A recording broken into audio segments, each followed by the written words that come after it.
대선이 시작되어서 선대위 본부장들 모셨습니다. 전략본부는 네. 하는 일이 뭡니까? 기본적으로 여론 분석하고 네. 후보에게 맞는 이제 전략 수립해서 캠프 안에 여러 부서에 반영되도록 하는 것까지가 저희 역할입니다.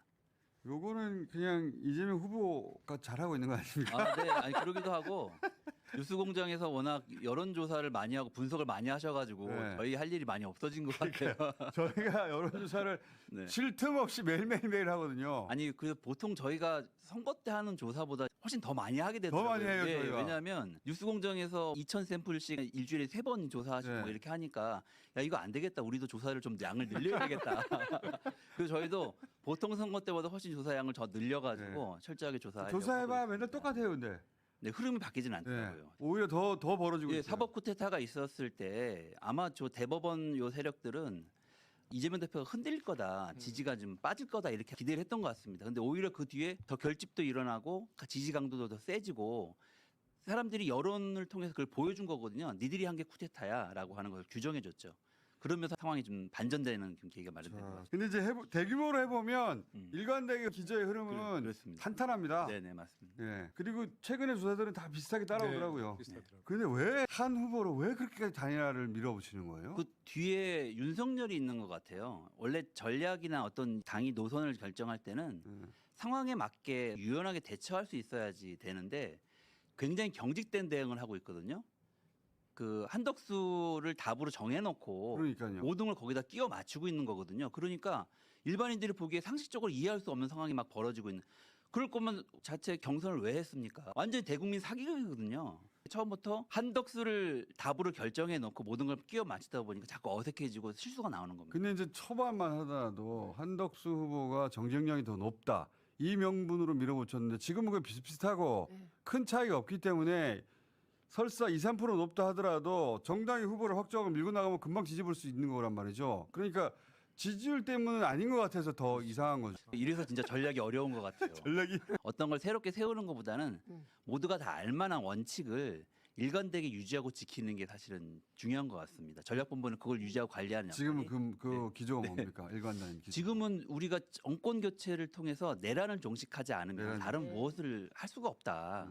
그 내란 종식이라는 기조를 유지하는 게 이제 한 가지이고 동시에 국민들은 경제와 민생이 너무 어렵기 때문에 이 위기를 극복해질 누군가를 갈구하고 있거든요. 그래서 위기 극복의 적임자가 이재명 후보라고 하는 것을 분명하게 인식시키는 게 핵심적인 전략입니다. 전략본부가 가장 할 일이 없는 거 아닙니까 지금?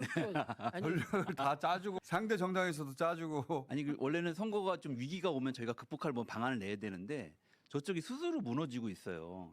처음에 한덕수의 출마의 명분은 중도층을 좀 끌어들이겠다, 뭐 제3지대를 형성하겠다 이런 건데 지금 제3지대가 전혀 형성이 되고 있지 않고 자기 지지층마저도 갉아먹고 있거든요. 그래서 선거를 저쪽에서 막 자기들이 판을 아예 망가뜨려지고 스스로 무너지고 있어서 그래서 뭐 네. 20명 탈당하자는 얘기도 저기서 나오고 이거는 이제 치밀한 대선 공작에 의해서 이루어질까 말까 하는 일들이 자기들 스스로 막 하니까 그 전략본부 할 일이 없어가지고. 그러게 말입니다. 한덕수가 스스로 김도 빼줬어요. 정치 시작한 지 일주일밖에 안 된 사람이 스스로 조건부 불출마 선언을 했거든요. 어저께. 11일. 그럼 11일 네. 이후로는 자기가 없을 수 있다는 거잖아요. 네. 아니 그런 사람들한테 국민들이 미래를 맡기진 않거든요. 당연하죠. 자기를 헌신하고 희생하는 사람에게 국민들이 미래를 맡기지 저렇게 난 일도 손해 보지 않겠다는 사람한테는 아무것도 맡길 수 없습니다. 그러니까요. 이번 대선 과정을 쭉 보면 우리가 위기를 극복하는 과정도 민주당이 먼저 시작한 게 사실 없어요. 위기 순간마다 국민들이 누군가 한 명이 문제의식을 던지면 국민들이 그게 지금 문제 같다. 그래서 이렇게 밀고 오는 과정이라 이 민심의 저변은 이미 흐름이 정해져 있다. 그래서 저희가 최근에 전략을 고민하면서 사실 이번 선거의 핵심 전략은 국민이지 않냐. 약간 이런 고민들이 좀 있습니다. 최근에 저희가 예비후보 등록을 하고 시작을 하면서 경청을 키워드로 선거 기조를 좀 잡고 쭉 갔거든요. 국민들의 목소리를 잘 들어야 된다. 광장의 목소리를 잘 들어야 된다. 이렇게 갔는데 결국 이번 선거는 계엄 해제도 그렇고 내란 극복의 과정도 그랬지만 결국 국민들이 하시는 거다.